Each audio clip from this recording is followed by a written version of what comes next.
بسم اللہ الرحمن الرحیم۔ السلام علیکم ناظرین۔ جیسا کہ آپ کو پتہ ہے، عمران خان صاحب اور اسٹیبلشمنٹ کے جو تعلقات ہیں وہ انتہا سے زیادہ خراب ہو چکے ہیں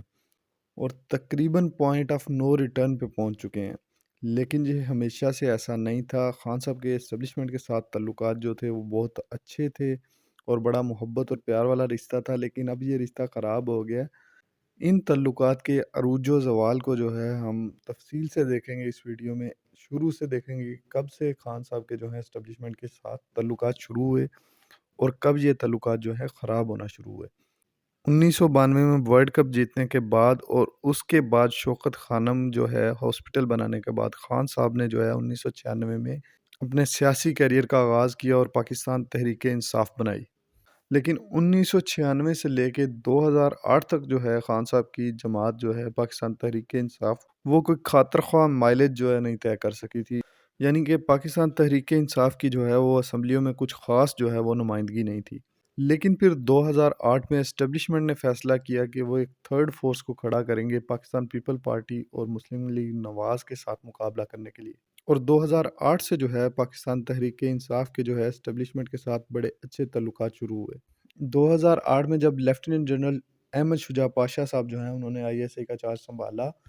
تو انہوں نے جو ہے بہت سے لوگوں کو پی ٹی آئی میں شامل کروایا، بہت سی جماعتوں سے توڑ کے، جو کہ بڑے کی پوزیشنز پہ تھے اور بڑے پاورفل پولیٹیکل بیک گراؤنڈ سے تھے، تاکہ اس جماعت کو جو ہے تھوڑی سی ہائپ مل سکے۔ 2008 سے جو ہے وہ 2012 تک جنرل احمد شجاع پاشا صاحب جو ہے وہ ڈی جی آئی ایس آئی رہے اور وہ کنٹینیوسلی ڈیفرنٹ موقعوں پہ جو ہے وہ پی ٹی آئی کو سپورٹ کرتے رہے۔ تو اس دوران تو پی ٹی آئی کے جو تعلقات تھے اسٹیبلشمنٹ کے ساتھ وہ بڑے اچھے تھے۔ پھر اس کے بعد 2013 کے جنرل الیکشن میں جو ہے پی ٹی آئی کو اچھی خاصی جو ہے وہ نمائندگی ملی نیشنل اسمبلی میں، یعنی کہ پی ٹی آئی نے جو ہے وہ 35 سیٹیں حاصل کر لی تھی نیشنل اسمبلی کی۔ یہ 35 سیٹیں جیتنے کے باوجود خان صاحب نے جو ہے وہ دھاندلی کا بڑا شور ڈال دیا اور وہ دھرنا دینے 2014 میں پہنچ گئے تھے اسلام آباد، جب انہوں نے 126 دنوں کا دھرنا دیا۔ اس دوران وہ اپنے دھرنے میں مختلف تقریروں میں اسٹیبلشمنٹ کی طرف اشارہ کرتے رہے۔ اس دورانیے میں بھی ان کے بڑے اچھے تعلقات تھے اسٹیبلشمنٹ کے ساتھ، اور جنرل ظہیر الاسلام جو اس وقت ڈی جی آئی ایس آئی تھے وہ اس دھرنے کو پورا مکمل سپورٹ کر رہے تھے۔ اسی دھرنے کے دوران کچھ جو ہے وہ کیسٹس لیک ہو گئیں، آڈیو لیکس ہو گئیں جنرل ظہیر الاسلام کی، جو کہ اس وقت کے آرمی چیف جو ہے جنرل رحیل شریف کو دی گئیں، اور اس وجہ سے پھر جو ہے جنرل ظہیر الاسلام کو بیک سٹیپ لینا پڑا۔ اس دھرنے کے بعد جو ہے کچھ ایسے حالات و واقعات پیش آئے کہ نواز شریف اور اسٹیبلشمنٹ کے جو تعلقات ہیں وہ خراب ہونا شروع ہو گئے۔ جو ڈان لیکس ہوا وہ میجر ایونٹ تھا کہ جہاں پہ جو نواز شریف اور اسٹیبلشمنٹ کے تعلقات تھے وہ بہت زیادہ خراب ہو چکے تھے۔ بے شک نون لیگ نے جو ہے اپنے اس وقت کے جو وزیر اطلاعات تھے پرویز رشید صاحب، ان کی بھی قربانی دی، لیکن وہ کچھ خاص کام نہیں آئی۔ اور جو نون لیگ کے تعلقات تھے اسٹیبلشمنٹ کے ساتھ وہ اس قدر خراب ہو چکے تھے کہ شاید ریکوری جو ہے وہ ممکن نہیں تھی۔ اس کے بعد 2016 میں جب جنرل رحیل شریف گئے اور نواز شریف نے جو ہے جنرل باجوہ کو اپوائنٹ کیا تو ان کو امید تھی شاید ان کے جو ملٹری اسٹیبلشمنٹ کے ساتھ تعلقات خراب ہوئے ہیں وہ بہتر ہو سکتے ہیں، لیکن ایسا کچھ نہیں ہوا، اور خان صاحب کے پاس یہ سپیس موجود تھی کہ وہ اسٹیبلشمنٹ کے ساتھ جو ہے اپنے تعلقات بہت زیادہ سٹرونگ کر لیں، اور ایسا ہی ہوا۔ انہوں نے اسٹیبلشمنٹ کے ساتھ اپنے تعلقات جو ہیں وہ بہت زیادہ سٹرونگ کر لیے۔ اس کے بعد آپ کو پتہ ہے کہ 2018 میں جو ہے وہ پاناما کا ہنگامہ ہوا اور نواز شریف کو جو ہے تاحیات نااہل کر دیا گیا۔ اس دوران جو ہے الیکشن آ گئے اور نون لیگ جو ہے وہ ایک قسم کی وداؤٹ اینی لیڈر تھی، کیونکہ مریم اور نواز شریف تو جو تھے وہ جیلوں میں تھے اور شہباز شریف کچھ خاطر خواہ الیکشن لڑ نہیں سکے تھے۔ یہ جو ہے 2018 کے الیکشن میں خان صاحب کو فری ہینڈ دیا گیا اور انہیں جو ہے بہت زیادہ سپورٹ کیا گیا کہ وہ آگے آئیں اور وزیر اعظم بنیں۔ لیکن اس سارے کے باوجود بھی اسٹیبلشمنٹ نے پھر ایک اور رول پلے کیا گیا کہ اسٹیبلشمنٹ نے جو ہے وہ سسٹم کو بٹھا کے، جو آر ٹی ایس سسٹم تھا الیکشن کمیشن کا، اس کو بٹھا کے خان صاحب کو ایک دفعہ پھر سپورٹ کیا۔ یعنی کہ پہلے تو جو ہے انہوں نے دوسری جماعت کے لیڈرشپ کو ڈسکوالیفائی کر دیا اور سائیڈ لائن لگا دیا، اس کے بعد انہوں نے خان صاحب کو آر ٹی ایس بٹھا کے جو ہے وزیر اعظم بنوایا۔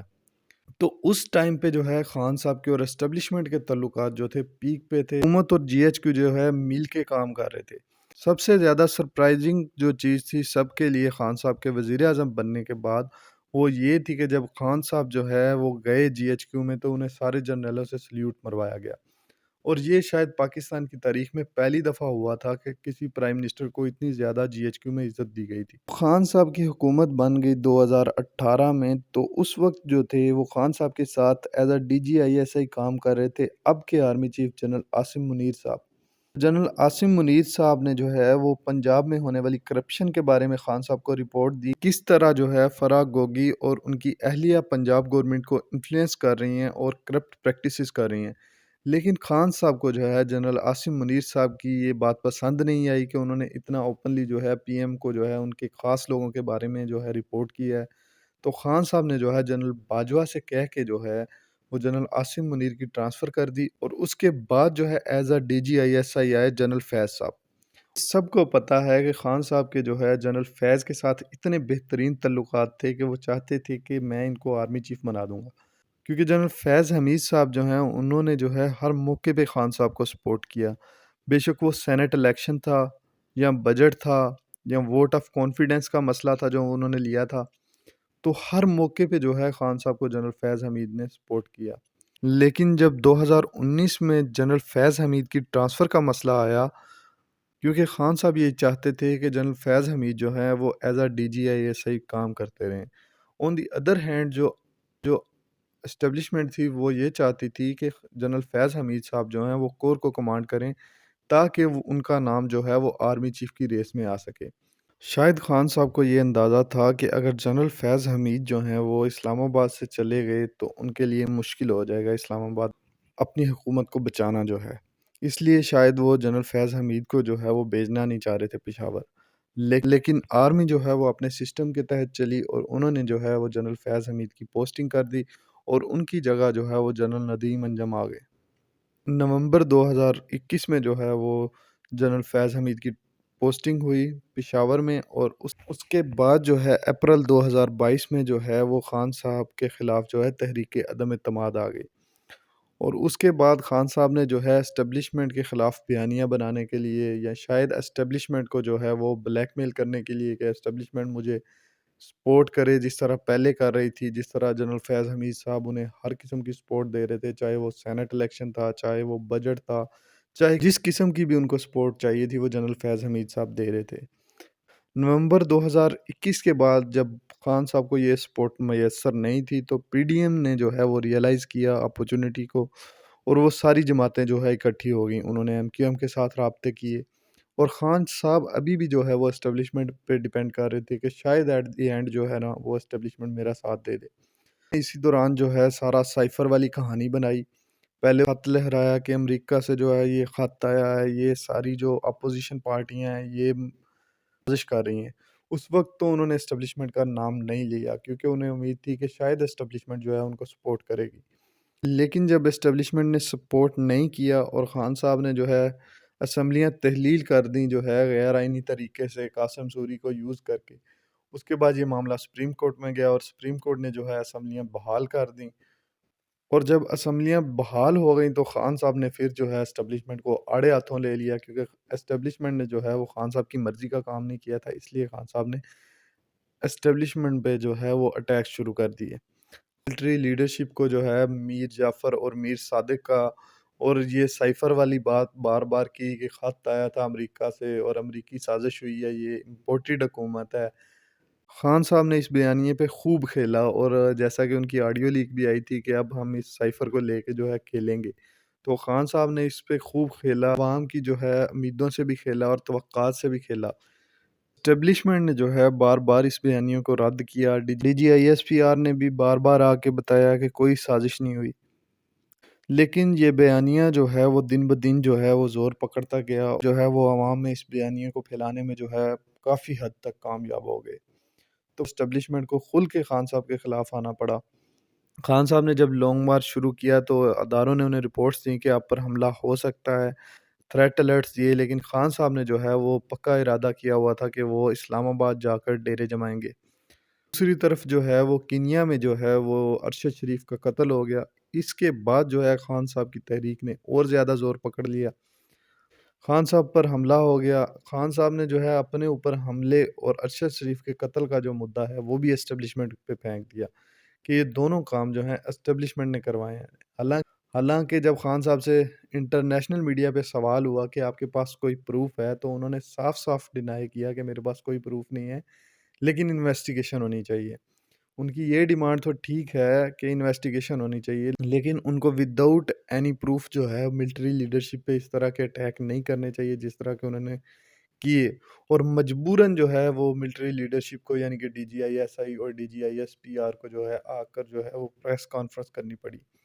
اور اس کے بعد وہ ہوا جو میں نے شاید پاکستان کی تاریخ میں کبھی نہیں دیکھا۔ جنرل باجوہ نے جو ہے اپنے الوداعی خطاب میں جو ہے فوج کی ساری غلطیاں مانی۔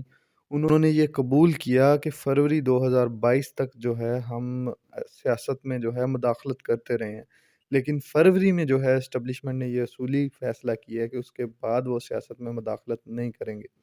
کے باوجود جو ہے خان صاحب بار بار یہی چاہتے ہیں کہ اسٹیبلشمنٹ ان کے لیے حکومت کا راستہ بنائے تاکہ وہ حکومت میں آ سکیں، اسٹیبلشمنٹ الیکشن کروائے۔ ان کی ڈیمانڈ یہ ہے کہ اسٹیبلشمنٹ جو ہے وہ الیکشن کروائے، کیونکہ ابھی وہ پاپولر ہیں تو ابھی الیکشن ہو جانا چاہیے فوراً۔ خان صاحب جو ہیں اسٹیبلشمنٹ پہ بار بار ہر قسم کے حملے کر رہے ہیں کہ وہ اسٹیبلشمنٹ کو اور گورنمنٹ کو پریشرائز کر سکیں۔ جب تحریک عدم اعتماد کامیاب ہو گئی تو اس کے بعد خان صاحب کا جو اگلا گول تھا وہ یہ تھا کہ میں نے کسی بھی طرح ان کو جو ہے ان کی مرضی کا آرمی چیف نہیں لگانے دینا۔ شاید ان کا مقصد یہ تھا کہ جنرل عاصم منیر جو ہیں وہ کسی طریقے آرمی چیف نہ بن سکیں۔ متعدد جو ہے اسٹیبلشمنٹ پہ حملے کیے، لیکن پھر بھی وہ ناکام ہو گئے، اور حکومت جو ہے وہ اس معاملے میں بھی کامیاب ہو گئی کہ انہوں نے اپنی مرضی کا جو ہے آرمی چیف لگا لیا۔ جنرل باجوہ نے جو ہے اعتراف کیا کہ غلطیوں کا اعتراف کیا، اور یہ بھی کہا کہ اسٹیبلشمنٹ جو ہے آئندہ اسٹیبلشمنٹ یہ فیصلہ کر چکی ہے کہ وہ کسی قسم کے سیاسی عمل کا حصہ نہیں بنے گی۔ ساتھ ہی ساتھ انٹرنیشنل میڈیا کو انہوں نے انٹرویو دیتے ہوئے یہ کہا